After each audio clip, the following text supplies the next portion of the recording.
एका ठिकाणी एका परिसरामध्ये राहणारी एक सुंदर 33 वर्षीय महिला होती. सोशल मीडियाचा वापर करत होती आणि याच सोशल मीडियाच्या माध्यमातून इंस्टाग्राम असेल, फेसबुक असेल, या माध्यमातून श्रीमंत पुरुषांना मेसेज पाठवत होती.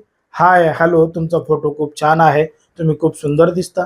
अशा पद्धतीचे मेसेज ती महिला श्रीमंत घरातल्या पुरुषांना करत होती. मग आता सोशल मीडियाचं जग असल्यामुळं, प्रत्येकाच्या हातामध्ये मोबाईल असल्यामुळं आणि सोशल मीडियावर कोणी बी मी मोठा कशा पद्धतीनं आहे हे दाखवत असल्यामुळं ती महिला तशा पुरुषांना मेसेज करत होती. मग आता तो मेसेज पाहिल्यानंतर अनेक जण भावनिक होत होते, त्या महिलेला रिप्लाय देत होते आणि मग काय चाललं, काय नाही, कुठून आहात, कशा आहात, काय आहात, नाव काय आहे, इथपासून या संपूर्ण गोष्टीला सुरुवात होत होती. आणि सुरुवात झाल्यानंतर ती जी सुंदर महिला आहे, समोरच्या व्यक्तीला अगदी चांगल्या पद्धतीनं गोड गोड बोलून त्याच्यासोबत मैत्री करत होती. मग बरेच दिवस त्याच्या संग मैत्री झाल्यानंतर एक दिवस निवांत एका मोठ्या लॉजमध्ये, हॉटेलमध्ये भेटायला बोलवत होती. मग हॉटेलमध्ये बोलवल्यानंतर ती त्या ठिकाणी समोरच्या पुरुषाला पहिल्यांदाच भेटलेली असते. ती त्याच्यासोबत अगदी चांगल्या चांगल्या पद्धतीनं बोलते, त्याला रूममध्ये घेऊन जाते, बेडवर बसवते, त्याच्या अंगावरचे सगळे काही कपडे काढते आणि त्याला सांगते की आता तू काय कर, या सगळ्या अगोदर फ्रेशपणे आंघोळ कर आणि आंघोळ करून फ्रेश होऊन बाहेर ये.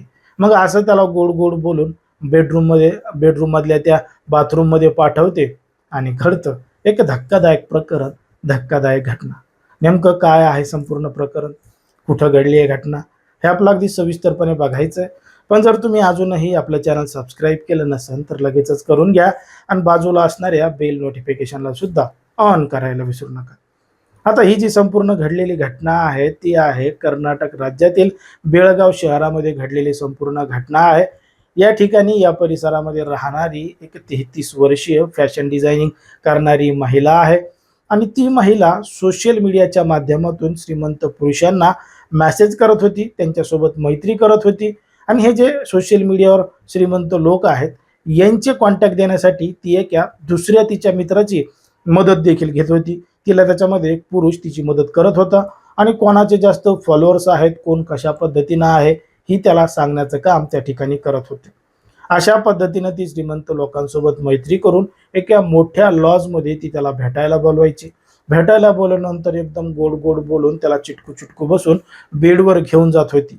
पण मात्र त्याला सांगत होती की तू काय कर, आता फ्रेश हो, मस्तपैकी आंघोळ कर, मग जे पुढचं काय करायचंय ते आपण करू. मग आता त्या महिलेच्या संपूर्ण बोलण्यामध्ये भाळून गेलेला जो पुरुष होता तो आंघोळ करण्यासाठी बाथरूममध्ये जात होता आणि आंघोळ करण्यासाठी बाथरूममध्ये गेल्यानंतर ती महिला त्या बाथरूमचं बाहेरून दार लावायची. त्याचे कपडे तर बाहेरच असायचे. त्याच्याजवळ असणारं जे मौल्यवान वस्तू आहेत, सामान आहेत, रक्कम आहे, ती सगळी घेऊन ती त्या ठिकाणाहून फरार व्हायची आणि ती अशा पद्धतीनं त्याला चुना लावून जायची. आणि तो जो भेटायला आलेला तरुण आहे, पुरुष आहे, तो बाथरूममध्येच बंद असायचा. बघता बघता हा प्रकार आजूबाजूच्या परिसरामध्ये मोठ्या प्रमाणात घडत होता. पण मात्र समाजामध्ये बदनामी होईल, कशाला पोलीस स्टेशनमध्ये तक्रार द्यायची, म्हणून अनेक जण पोलीस ठाण्यामध्ये सुद्धा जात नव्हते. पण मात्र हा प्रकार वारंवार घडत असल्यामुळं काही जणांनी पोलीस ठाण्यामध्ये त्या महिलेविरोधात रीतसर तक्रार दाखल केली आणि पोलिसांनी त्या महिलेला पकडण्याची संपूर्ण तयारी केली. अखेर पोलिसांनी बरेच प्रयत्न केल्यानंतर त्या 33 वर्षीय महिलेला ताब्यात घेतला आहे, अटक केला आहे आणि त्या माध्यमातून हे सगळं प्रकरण समोर आलेलं आहे. आता त्या महिलेकडं 32 लाख रुपयाचा मुद्देमाल सापडलेला आहे. पण मात्र तिला मदत करणारा जो तिचा साथीदार आहे तो मात्र फरार आहे. पण मात्र पोलीस त्याचा सुद्धा शोध घेत आहेत आणि त्याला लवकरच ताब्यात घेणार आहेत. पण मात्र सध्या सोशल मीडियाचं जग असल्यामुळं कुठल्याही अनोळखी व्यक्तीवर विश्वास ठेवू नये किंवा त्याला आपल्यासोबत प्रेम झालंय, आपल्याला त्याच्यासोबत प्रेम झालंय असं भारावून जाऊ नये आणि त्याला लगेचच भेटायला जाऊ नये. त्याच्या माध्यमातून अशा पद्धतीच्या घटना घडताना दिसत आहेत. पण मात्र कितीही लोकांना सांगितलं, काहीही सांगितलं, ज्याला जे करायचंय ते तेच करतायत. म्हणूनच अशा घटना मोठ्या प्रमाणात घडतायत. आता ज्या पद्धतीने ही संपूर्ण घटना घडली आहे त्याच्यावर तुम्हाला काय वाटतं हे अगदी स्पष्टपणे कमेंटमध्ये सांगा.